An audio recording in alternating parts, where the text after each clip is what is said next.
ये एक सरकारी अस्पताल था जहां दिन भर मरीजों की भीड़ लगी रहती थी। लेकिन जैसे ही घड़ी में 7 बजते यहां अफरा तफरी मच जाती। चलो, हमें यहां से जाना चाहिए। अस्पताल में काम करने वाला पूरा स्टाफ तुरंत इमारत खाली कर देता। इसी दौरान सागर और उसकी पत्नी ममता अपनी गाड़ी में कहीं जा रहे थे कि अचानक बारिश शुरू हो गई।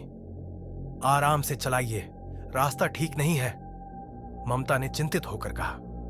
सागर ने तंज कसते हुए जवाब दिया, हां, अब तुम ही मुझे सिखाओगी कि गाड़ी कैसे चलानी है। इसी बहस के बीच सागर की गाड़ी का संतुलन बिगड़ गया और वह एक पेड़ से टकरा गई। ममता, तुम ठीक हो? सागर ने घबराकर पूछा, लेकिन ममता के सिर से खून बह रहा था और वह दर्द से कराह रही थी। यह सब मेरी गलती है, मुझे तुम्हारी बात मान लेनी चाहिए थी, सागर ने पछतावे से कहा और घायल ममता को गोद में उठाकर पास के सरकारी अस्पताल की ओर दौड़ पड़ा। अस्पताल के गेट पर पहुंचकर उसे थोड़ी राहत मिली।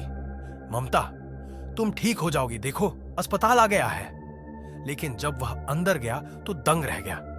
पूरा अस्पताल सुनसान पड़ा था। डॉक्टर, नर्स, कोई है यहां? लेकिन चारों ओर सन्नाटा था। सागर ने ममता को एक बेंच पर लिटाया और डॉक्टर को खोजने अंदर गया। हर कमरा अंधेरे में डूबा हुआ था। अचानक अस्पताल की सारी लाइटें जलने और बुझने लगी। यह सब क्या हो रहा है? सागर को कुछ अजीब लगा। वह तेजी से दरवाजे की ओर बढ़ा। तभी उसने देखा कि ममता बैठी हुई थी। ममता, तुम ठीक हो?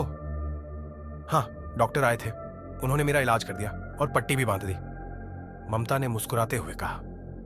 सागर हैरान रह गया। लेकिन अस्पताल तो खाली था, फिर डॉक्टर कहां से आए?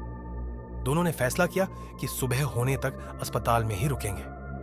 रात के अंतिम पहर में ममता ने धीरे से आंखें खोली और चुपचाप अस्पताल के मुर्दा घर की ओर चल दी। कुछ देर बाद सागर की आंख खुली। ममता, तुम कहां जा रही हो? जब वह मुर्दा घर पहुंचा तो उसने ममता को एक लाश की ओर इशारा करते देखा।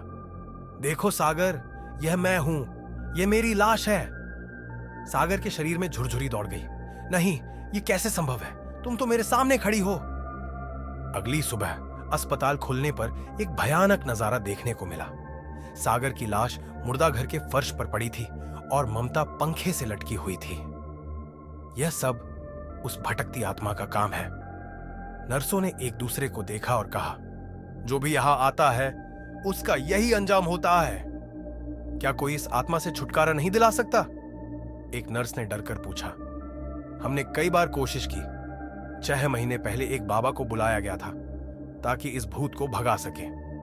बाबा ने दिन भर पूजा की, मंत्र पढ़े, लेकिन जैसे ही घड़ी में 7 बजे वही आत्मा प्रकट हो गई। मेरे साथ ऐसा क्यों हुआ? मैंने किसी का क्या बिगाड़ा था? वह भटकती आत्मा गुस्से में चिल्लाई। बाबा ने जोर से कहा, मैं तुम्हें यहां से मुक्त करके ही दम लूंगा, यह मेरा बदला है। आत्मा ने चीखते हुए बाबा पर हमला कर दिया। अगली सुबह बाबा की लाश अस्पताल के मुर्दा घर में पाई गई। यह आत्मा किसी को जीने नहीं देगी।